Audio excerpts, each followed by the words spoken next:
Assalamualaikum warahmatullahi wabarakatuh. Perkenalkan, nama saya Miza Sapitri, mahasiswa Universitas Islam Negeri Sultan Syarif Kasim Riau, jurusan Ilmu Hukum.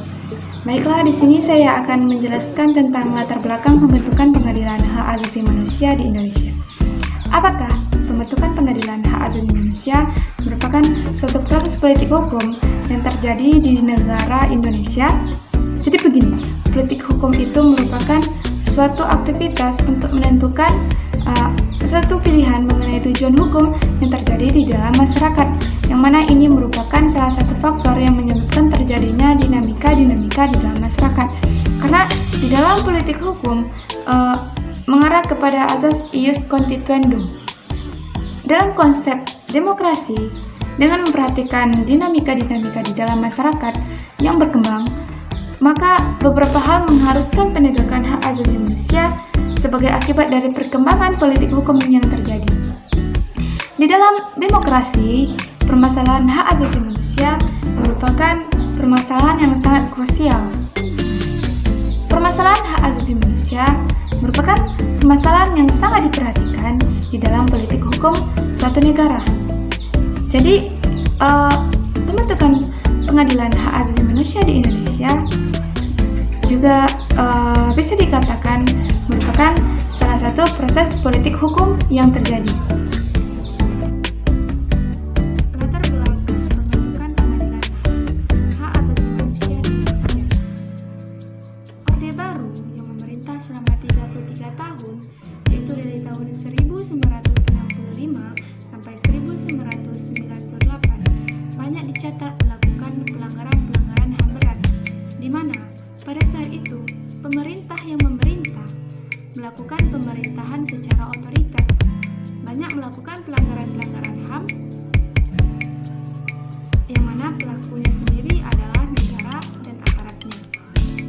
Kasus pembumian Nusantara di Timur Timur mendorong dunia internasional untuk mendirikan peradilan internasional bagi para pelakunya.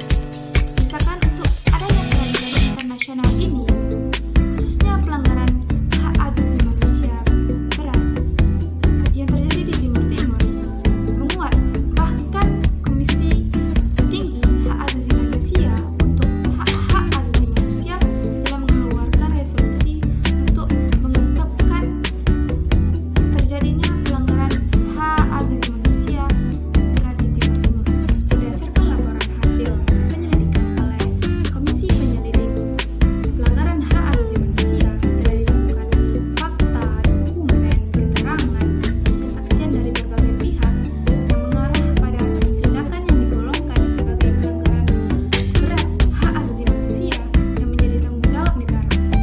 Pelanggaran tersebut mencakup pembunuhan, pemusnahan, pemudakan, pengusiran, pemindahan paksa, dan tindakan lainnya tidak manusiawi terhadap penduduk sipil. Komnas HAM dalam laporan tahunannya menegaskan bahwa pemerintah harus segera menuntaskan masalah pelanggaran hak asasi manusia yang terjadi diakibatkan oleh struktur kekuasaan secara otoriter tersebut.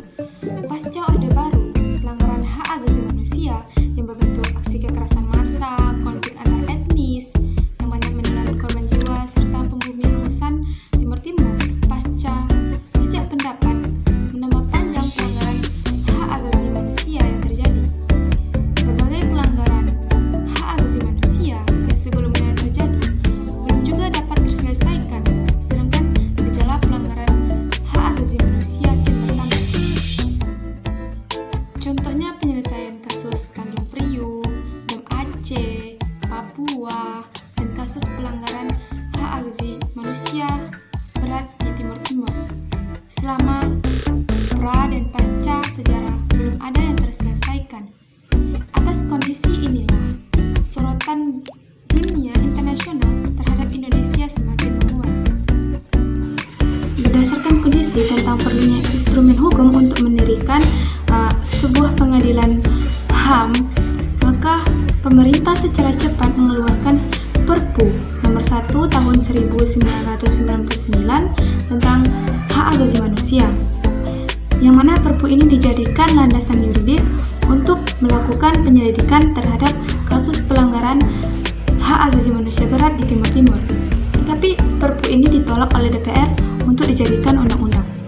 Setelah terjadinya penolakan Perpu, landasan hukum yang diambil bahwa perlunya pengadilan hak asasi manusia untuk mengadili pelanggaran hak asasi manusia berat adalah pelaksanaan dari TAP MPR nomor 17/MPR/1998 tentang hak asasi manusia dan sebagaimana tindak lanjut dari pasal 140 ayat 1 Undang-Undang nomor 39 tahun 1998 menyatakan bahwa untuk mengadili pelanggaran hak asasi manusia berat dibentuk pengadilan hak asasi manusia di lingkungan peradilan umum.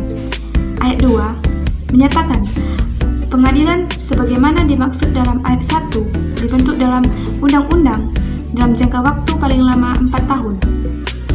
Tidak sampai 4 tahun, undang-undang khusus mengatur tentang pengadilan hak asasi manusia terbentuk, yaitu Undang-Undang Nomor 26 Tahun 2000. Sekian penjelasan dari saya tentang latar belakang pembentukan pengadilan hak asasi manusia.